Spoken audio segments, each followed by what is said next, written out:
नमस्कार मित्रों, मैं डॉक्टर पुष्पवर्धन मंडेचा, बच्चों का हड्डी रोग विशेषज्ञ हूँ। मैं इंदौर से बिलोंग करता हूँ और आज इस छोटे से प्रेजेंटेशन के माध्यम से हम ये समझने की कोशिश करेंगे कि किस प्रकार एक बच्चा एक वयस्क मानव से पूर्णतः भिन्न होता है, उसके संपूर्ण बनावट में। और स्पेशली मैं आज यहाँ पर हड्डियों की बनावट की बात करने जा रहा हूँ, जो वयस्क की हड्डियों से पूर्णतः भिन्न होती है। और बनावट भिन्न होने की वजह से हड्डियों में होने वाली समस्या का इलाज भी वयस्क मानवों की तरह नहीं किया जा सकता है।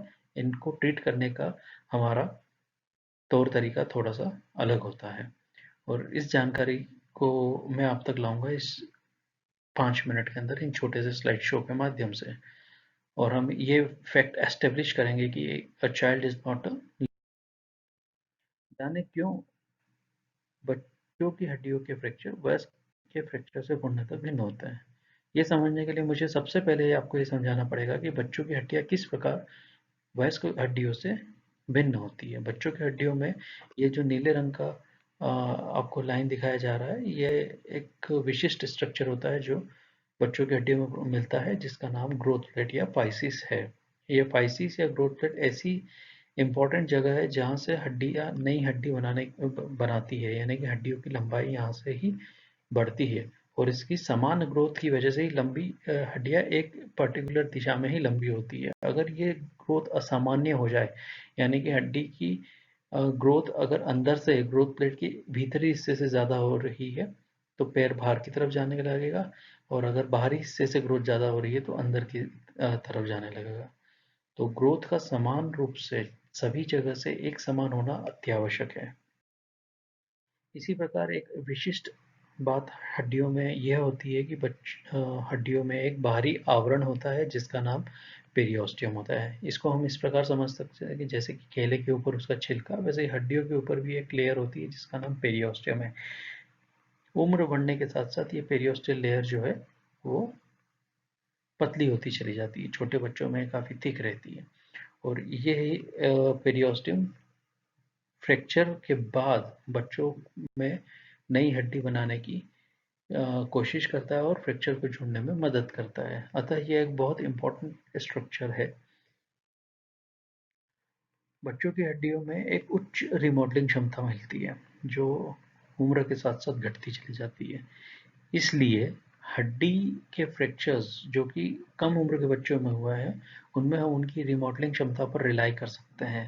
और अगर हड्डी को अपनी एंड से फ्रैक्चर एंड से हल्का सा भी मिलाकर रख दिया जाए तो फिर हड्डी का फ्रैक्चर जुड़ भी जाता है और रिमॉडल होकर पुनः अपने प्राकृतिक शेप में आ जाता है, जो इस फ्रैक्चर के माध्यम से मैं आपको समझाना चाह रहा हूँ। जिसमें ह्यूमरस का फ्रैक्चर हुआ था, हमने प्लास्टर से हड्डी को अलाइन किया, वो थोड़ा सा अपनी जगह से हिल भी गया, इसके बावजूद अंततः हड्डी पूर्ण रूप से स्ट्रेट मिली।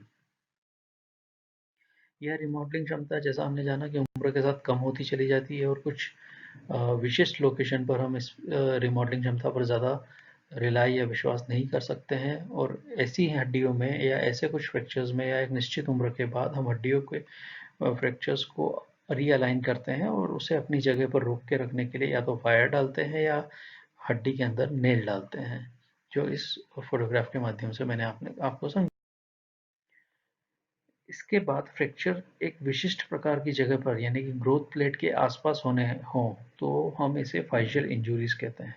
फाइशियल इंजुरी को तुरंत पहचानना, उसका आदर्श उपचार करना अत्यावश्यक होता है, क्योंकि अगर ग्रोथ प्लेट इंजुरी हो गई और वहाँ पर अगर ग्रोथ अरेस्ट हो जाती है तो ये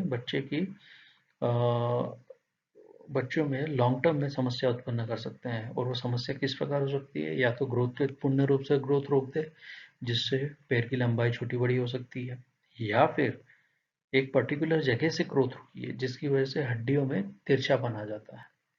तो ग्रोथ प्लेट की इंजुरियां इसीलिए तुरंत पहचानना, उसका सही इलाज और तुरंत इलाज अत्यावश्यक है।